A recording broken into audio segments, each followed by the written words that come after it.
तारा नाम की एक छोटी बच्ची अपने चाचा चाची के साथ में रहती थी। तारा जब 6 महीने की थी तभी उसके माता पिता का एक सड़क हादसे में स्वर्गवास हो गया था। उस वक्त तारा घर पर अपनी दादी सुशीला के पास थी। इस हादसे को गुजरे 9 साल बीत चुके हैं, पर तारा की चाची सविता आज भी तारा को ताने मारना नहीं छोड़ती। तारा, ओ तारा, कहाँ मर गई? इधर आ। जब देखो आलसियों की तरह धीरे धीरे काम करती है। जी चाची, वो दादी माँ को दवाई दे रही थी, उन्हें बहुत खांसी हो रही है। अरे अम्मा, तुम तो बस बहाने ढूंढती हो इस कामचोर से काम न करवा पाऊं। बहू, क्यों बिन माँ बाप की बच्ची के पीछे पड़ी रहती हो? थोड़ी तो तरस खा लिया करो। अम्मा, तुम इसकी तरफदारी करना बंद करोगी? अभी मुझे पूजा के बापू के लिए रोटी भी भिजवानी है। जा तारा, ये रोटी देकर आ बागान पर अपने चाचा को, और जल्दी आ जाना। कभी दोनों चाचा भतीजी फिर से गाना मत शुरू कर देना। तारा के चाचा का बागानों में खेती का काम था। बागानों का मालिक जिसकी मजदूरी के पैसे देता था। तारा अपने चाचा को रोजाना बागान पर दोपहर की रोटी देने जाती थी। तारा का चाचा मुकेश भी तारा को बहुत प्यार करता था। तारा को गाना गाने का शौक था। मुकेश ने तारा को बताया कि उसे अपने पिता से ही ये शौक मिला है। मुकेश तारा के साथ मिलकर गाना गाता था।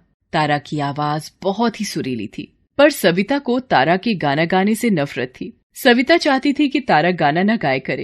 एक दिन सविता अपनी बेटी पूजा के लिए नई फ्रॉक लाई और बोली, पूजा, ये ले तेरी नई फ्रॉक। कल जन्माष्टमी पर तू यही फ्रॉक पहन लेना। मंदिर में बड़ा कीर्तन और भंडारा भी होगा। ये तो बहुत सुंदर फ्रॉक है माँ, मैं अभी इसे पहन कर आती हूँ।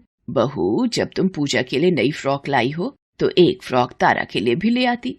कैसी बातें करती हो अम्मा, तुम तो मेरी पूजा को नजर ही लगा दोगी, और मेरे पास इतने पैसे नहीं है कि तारा के लिए भी ले आती। सविता, तुम्हारा तारा से इतनी नफरत करना अच्छी बात नहीं है।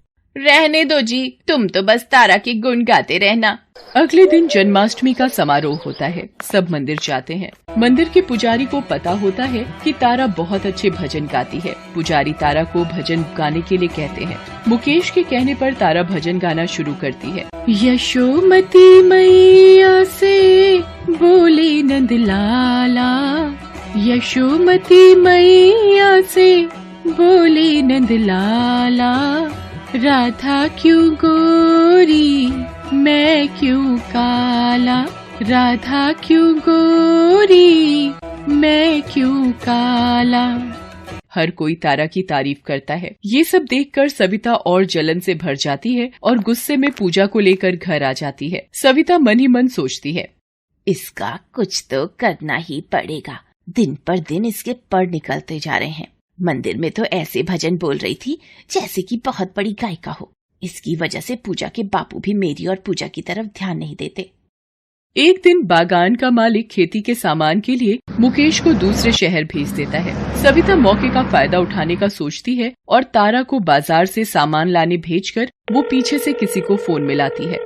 अच्छा भैया, तो तुम हर हफ्ते शहर जाते हो तो ठीक है, तुम्हें मैंने समझा दिया है। इसका तुम्हें जो भी करना है, कहीं भी छोड़ना या बेचना है, काम कल सुबह ही हो जाना चाहिए। मैं सामान लेने बाहर भेजूंगी, तुम वहीं से अगवा कर लेना। तुम्हारे पास बस आज का मौका है, और हाँ, मेरे पैसे मुझे दे देना। सविता की सास सुशीला उसे फोन पर बात करते हुए सुन लेती है। वो घबरा जाती है। उसे समझ नहीं आ रहा था कि क्या करे। वो अपनी पोती तारा को कैसे बचाए। रात घिर आती है। सुशीला को पता था कि सुबह होते ही सविता अपनी काली करतूत शुरू कर देगी और वो कुछ नहीं कर पाएगी। आधी रात के वक्त जब सविता और पूजा गहरी नींद में सो रही थी, सुशीला धीरे से तारा को उठाती है। तारा, उठ, हमें यहाँ से जाना होगा। दादी, हम कहाँ जा रहे हैं, वो भी इस वक्त? तारा बिटिया, ज्यादा सवाल मत कर, हमें जल्दी से यहाँ से जाना है। तारा अपनी दादी के साथ रात के अंधेरे में निकल पड़ती है। दोनों स्टेशन पर पहुँचती हैं। तारा की दादी स्टेशन से जा रही एक ट्रेन पर चढ़ जाती हैं और चुपचाप एक कोने में बैठ जाती हैं। जैसे तैसे अगले दिन तक भूखी प्यासी तारा और उसकी दादी डिब्बों में छुपकर समय बिताती हैं। अगले दिन ट्रेन एक स्टेशन पर रुकती है। तारा अपनी दादी के साथ स्टेशन पर उतर जाती है। सुशीला एक कुली से पूछती है, भैया, ये कौन सा स्टेशन है? माताजी, ये मुंबई शहर है जिसे माया नगरी कहते हैं। दादी, हम शिमला से क्यों आ गए? दादी, बताओ न दादी। दादी, क्या हुआ? बहुत प्यास लगी है, चक्कर आ रहे हैं। सुशीला को प्यास से चक्कर आने लगते हैं। दादी, मैं आपके लिए पानी लाती हूँ। भैया, एक बोतल पानी की दे दो, मेरी दादी को बहुत प्यास लगी है। ₹25 की एक बोतल है, ₹25 की है तेरे पास? ₹25? नहीं भैया, मेरे पास पैसे नहीं है।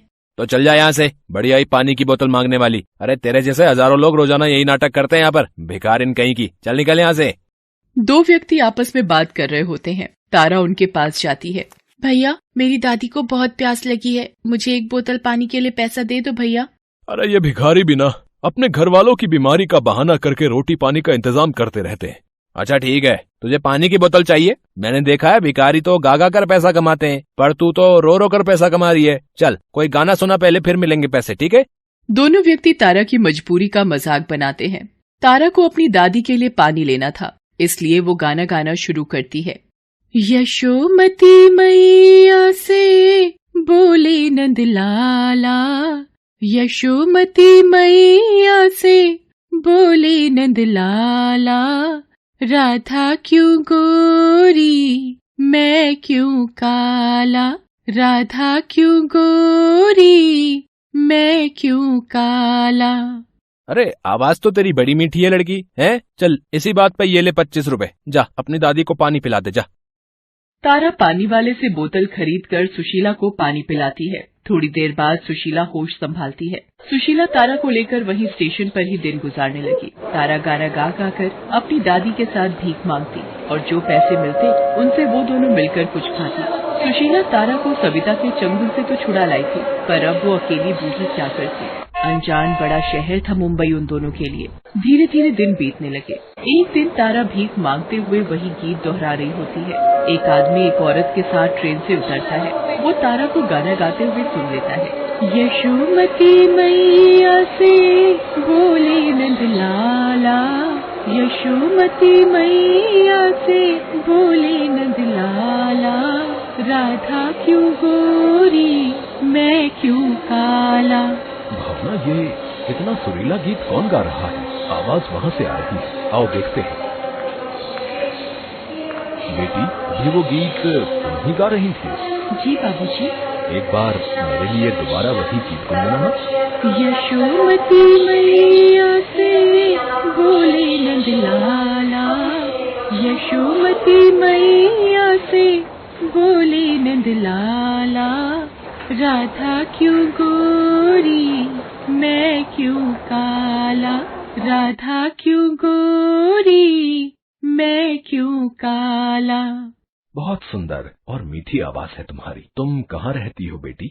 बेटा, ये मेरी पोती है तारा। हम यहीं स्टेशन पर ही रहते हैं। यहाँ स्टेशन पर गीत गाकर भीख मांगती है ताकि हमारा गुजारा हो सके। मेरा नाम नवीन है और ये मेरी पत्नी भावना है। मैं एक म्यूजिक कंपनी चलाता हूँ। नई आवाजों को मौका देना मुझे पसंद है। नई प्रतिभा लोगों के सामने आनी चाहिए। आपकी पोती की आवाज सचमुच बहुत ही अच्छी है। मैं इस आवाज को लोगों के कानों तक पहुंचाना चाहता हूं। आपको एतराज ना हो तो मैं आपको अपने स्टूडियो ले जाना चाहता हूं। भावना, मैं चाहता हूं कि ये बच्ची एक सफल गायिका बने। बेटा, ये तुम कैसी बातें कर रहे हो? मेरी पोती की आवाज पूरी दुनिया सुनेगी। ये एक दादी के लिए बहुत ही गर्व की बात है। सुना तूने तारा, तेरी आवाज अब लोगों तक पहुंचेगी, वो भी इनकी वजह से। मेरी बच्ची तारा। ठीक है साहब, हम चलने को तैयार हैं। चल बेटी तारा। नवीन और भावना सुशीला और तारा को अपने घर ले आते हैं। सुशीला उन दोनों को सारी आपबीती सुनाती है। भावना उन दोनों के लिए रहने का इंतजाम करती है।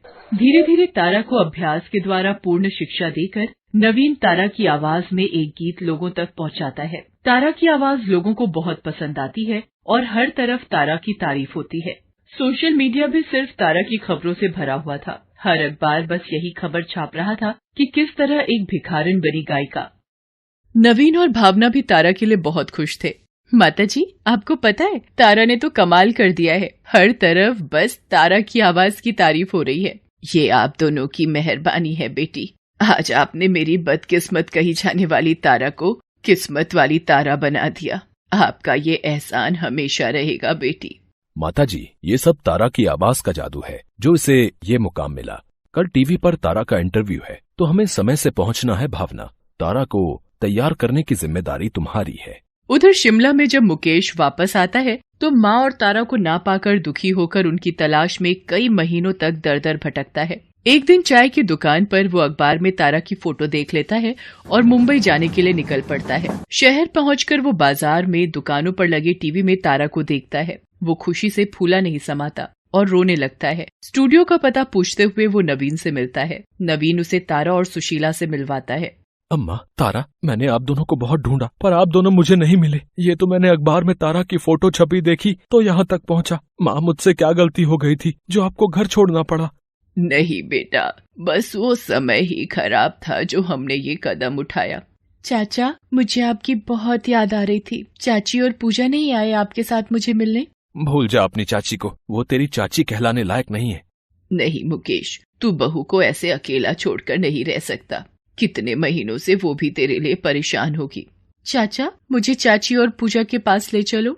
मुकेश सुशीला और तारा को शिमला लेकर जाता है। नवीन और भावना भी उनके साथ जाते हैं। सविता का रो रो कर बुरा हाल था। मुकेश के जाने के बाद वो बिल्कुल अकेली हो गई थी। सविता जैसे ही मुकेश के साथ सुशीला और तारा को देखती है वो रो पड़ती है। चाची देखो, मैं आपसे मिलने आई हूँ। मुझे आपकी बहुत याद आ रही थी। नहीं तारा, मैं तुम्हारी चाची कहलाने के लायक नहीं हूँ। मैंने तुम्हारे साथ और अम्मा के साथ बहुत गलत व्यवहार किया है, इसीलिए तुम्हारे चाचा भी मुझे छोड़कर चले गए थे।